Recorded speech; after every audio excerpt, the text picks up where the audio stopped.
Right. Assalamu alaikum wa rahmatullahi wa barakatuh. Sorry about that. Um, the topic that I want to present to you is the reasons why Western education has failed. Now, there are many policymakers and governments and academia, etc., that recognize the problem that there is a failure in education, but they can't put their finger on it.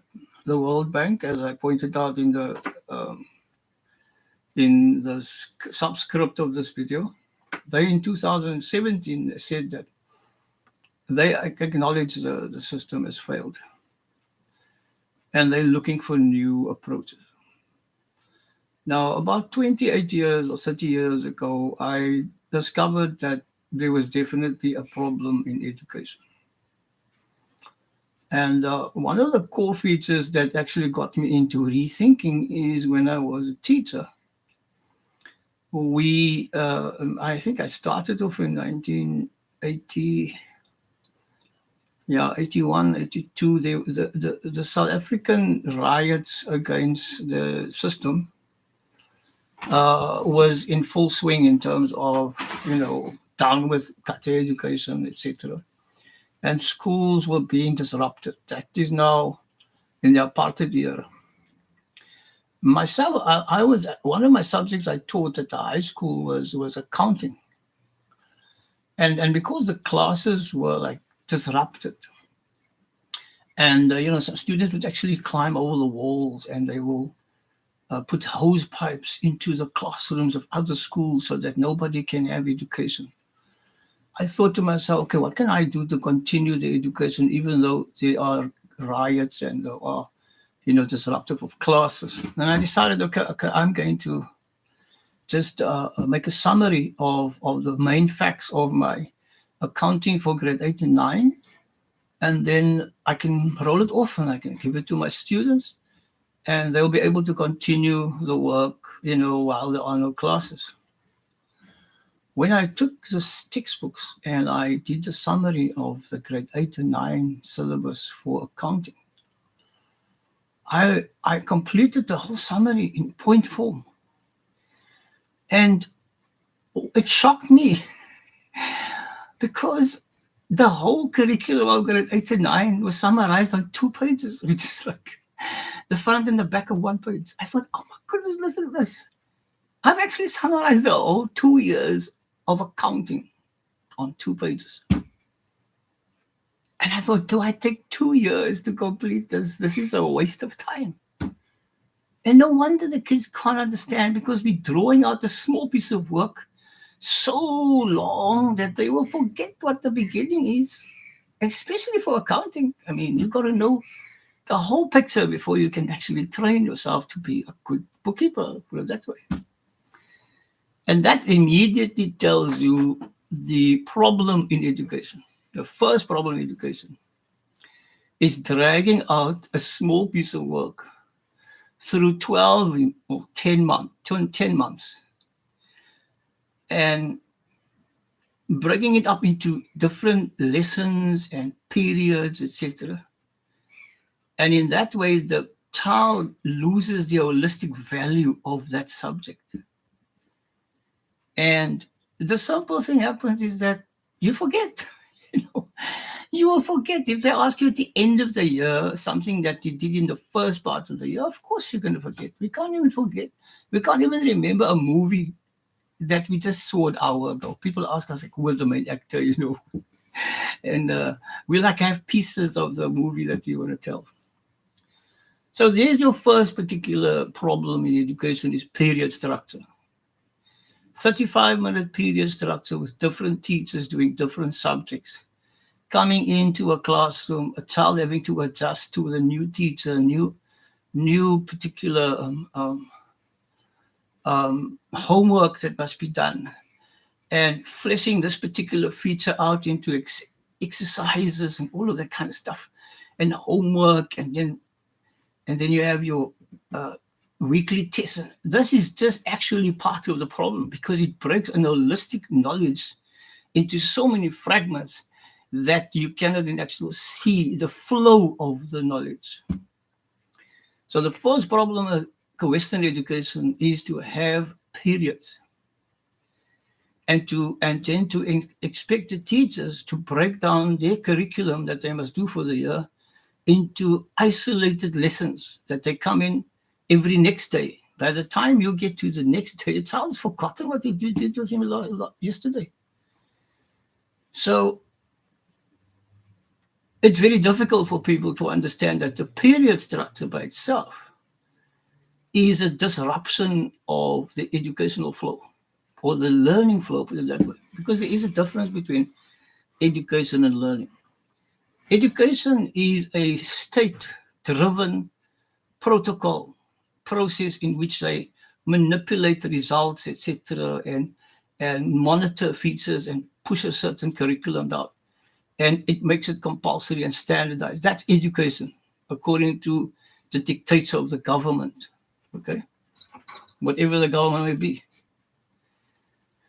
But learning is a constant involvement, a constant kind of discovery of new things every second of the day. And even today, you will find that children know more than your teachers because of the internet. So there's another feature is that the education is so standardized and so captured within a particular government's agenda that it misses out on the beauty and the development of learning on a second by second basis. And children now then must come to the school listening to teachers that actually don't know yet what's happening because many of the teachers don't know how to use the cell phones and the kids will basically show you. So there is a kind of a lack of continuity of the learning of the learner, of the child, in his own discoveries that is allowed to be brought into the curriculum because the curriculum is standardized. So here's your second problem. Standardizing curriculum is a retardation of learning. And so if you can see the difference between education and learning, then you have a first kind of mindset change. You can change your mindset and then you become very, very excited about learning. So your first problem is period structure. Secondly, the breaking up of your lesson plans into fragments for specific assessment criteria. And then quarterly exams, which is based on the whole quarter of children 3 months ago. You won't be able to remember. And then your textbooks basically are too bulky. It's so thick, but the actual real information is actually so much. So this is all exercises and all that kind of stuff, but it goes nowhere in real terms, just for homework, you know. Now I had a kind of a thing in my teaching.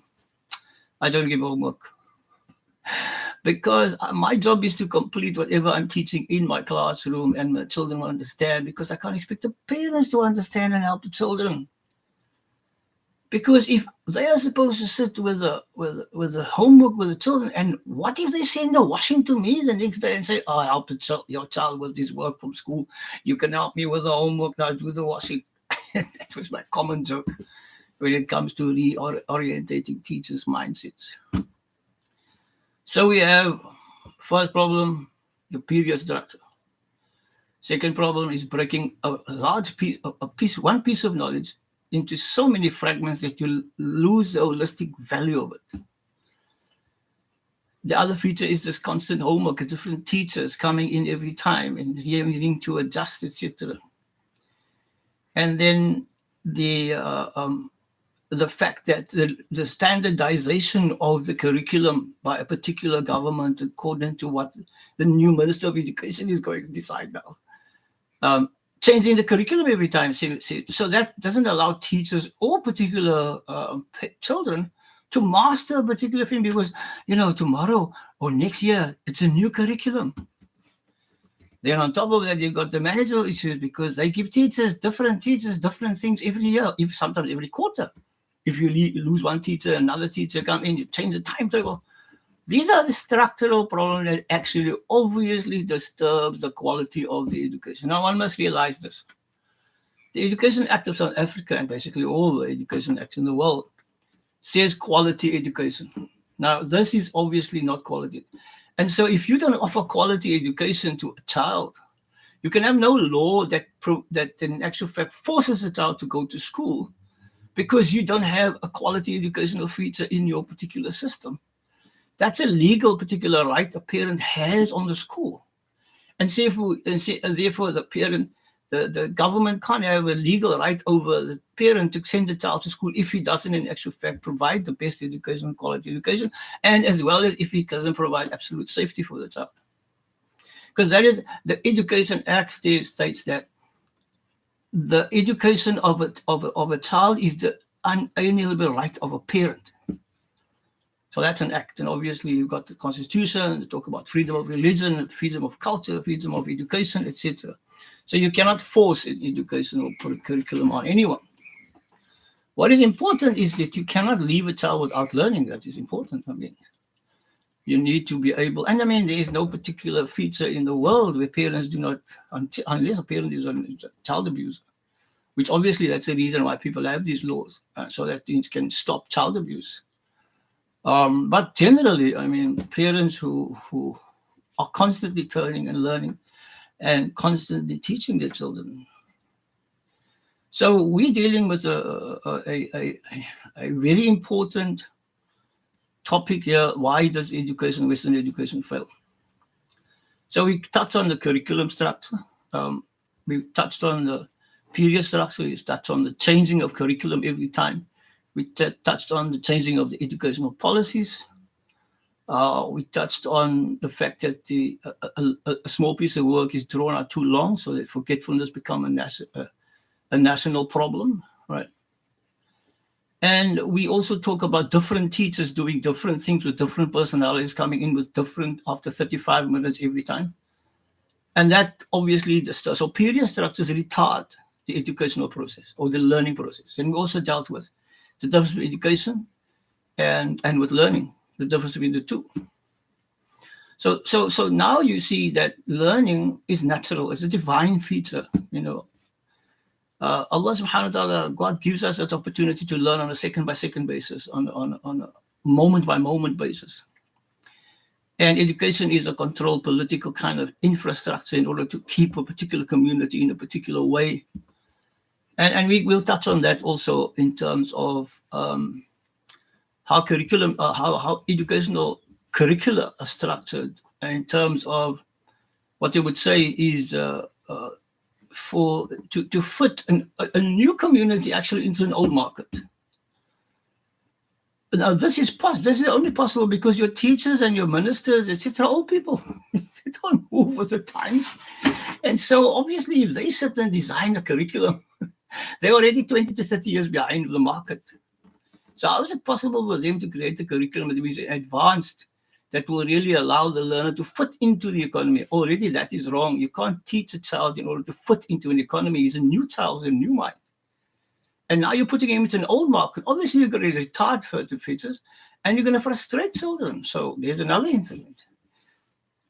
Education, the way it is done in the British form, etc., in the colonial form, actually abuses a child officially because it traps him from his own talent. It traps him to do some things that he must do, and it forces him to know. That obviously creates resistance of different kinds to the system. So crime in schools or crime in a community is actually being nurtured from a school perspective. Many are not going to accept that because teachers will then realize that by us following the curriculum and doing what the government wants us to do for these children, forcing them, is this formal child abuse. That in actual fact makes us feel uneasy, and that's the reason why I resigned from state schools. Because when I did my research 30 years ago, I realized, oh my goodness, I'm like part of a formal abuse. And therefore, I cannot do, as a Muslim, as a believer, I cannot be part of this. So I resigned. I lost my pension fund. I lost my medical aid cover. But alhamdulillah, I am saying it was a wonderful step where I did not conform to being part of a state institutional feature or educational system that is in itself abusive to children. So how do we know that? It's because when a child goes to grade 1, he already starts crying because he's in a state of fitra. He is in a state of knowing his soul, his nafs, his ruh, which is his spirit, and his jism, his body is one. He's completely connected to the Creator. And he knows from his inner self, his fitra, that this is child abuse. So he starts crying because he knows, here now, I've got to go to a state school or a school in which I am cut off from my parents, cut off from my culture, cut off from my religion, cut off from my community, and I'm going to be pumped in with a Western idea of thinking. And I'm going to actually be separated from my original self. And so he cries. So they are the indicator that tells us the system in itself is destructive. So if the system is destructive the way it runs, how can it produce quality education? It cannot. It's impossible. And unless you move out and you stand outside and you are really open-minded, you will not be able to see these problems, because now you will find, because you are in different departments like accounting department, history department, etc., because this is based on industrialization, specialization in order for the factories. It has got nothing to do with the child. So that's why I say it's child abuse. It's got nothing to do with the child's love, what the child loves doing, what the child's talents are, what the child's abilities are, what the child's information is, what the child knows, what his family about. It has nothing to do with it. It's about you come into our school, we tell you what to do, and then you get out there and you do whatever we want you to do. That is child abuse. The sad part, though, is many countries have got this, after you get grade 12, you must go to the military. Now, when you go to the military, you just have never really lived a life of your own yet. So you are terribly frustrated. And now they send you into the army to go kill somebody else, In other words, now take out your frustration on other people whom we tell you to kill. And so many soldiers become crazy. They lose their minds because they're not used to that. I spoke to an ex-South African police soldier.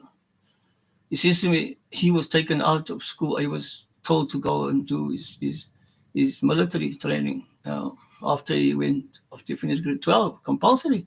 And they blindfolded him and took them into a place where they didn't even know where they were. He said there was so much abuse in the army that he couldn't take it. So there you have, after 12 years of education, having no particular life of yourself, being forced into then being put into a military camp in order to go kill people. Of course, people are going to kill because they're so frustrated. Now, if he doesn't do it, then you'll find in America, alhamdulillah, it does happen here in our country sometimes. But in America, there's a lot of killing of schools, of children at schools, killing, going into schools and killing people. And this is the real reason, is because they frustrate young people and they push them down and break their self-esteem to follow a particular curriculum and to work with fear that they're going to fail, etc. And it just breaks children down. And those kids that don't break down psychologically become aggressive and they become gangsters because they are going against the system. And they know there's something wrong. So we can also say then schools by its nature create gangsterism. Very hard thing to perceive, but it's true, because if you put children with the same age in the same grade together, you're obviously going to create a kind of a gangsterism. So you're going to 7A is going to go against 7B, and the grade 10s are going to go to grade 9s and so on. And you're going to get bullying inside the classroom because you will have certain children that do very well in having a good memory. They will be abused by children who don't have a good memory because they can't take it, because these kids are passing every time and they can't pass. And that, again, is dependent on your home environment. So if the infrastructure of the school is designed to accommodate, okay, so European cultural homes, such as a mother at home, a father working, etc., it doesn't fit anywhere else because many of the masses of people are not being given houses and not being given the comfort, and yet they apply the same comfort, it's the same rules of education into all particular communities, which is destructive. Automatically, you'll find only the rich will survive, and the masses will not survive the system. So the system is designed to keep what we call the class structure: the poor, the middle class, and the elite.